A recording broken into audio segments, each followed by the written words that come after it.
Mabuti na lang. Sinunod ko ang payo ng aking mga magulang na huwag ako masyado magiinom ng kape dahil masama sa aking kutis.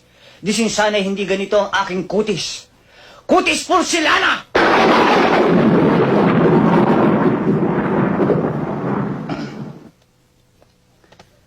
At sa katawan, pag ito ang nakita ni Don Solueta, tiyak mamamatay!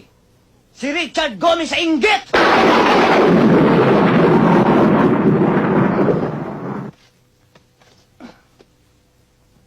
At kapag naka-profile, anong sinabi ni Gabi Concepcion? Kaya please lang, huwag kang masyado magdidikit sa babae at baka mapikot ka. Dahil sa totoo lang, ikaw ang pinakamagandang lalaki sa balat ng lupa. Hayop ka talaga! Ang ganda mong lalaki! Tawarin niyo po ako sa mga kalanaw ko, sa mga kasinungalingan ko. Nagbibiro lang naman ako eh. Kayo naman, hindi na kayo mabiro eh. Sige na, patawarin niyo na ako. Please.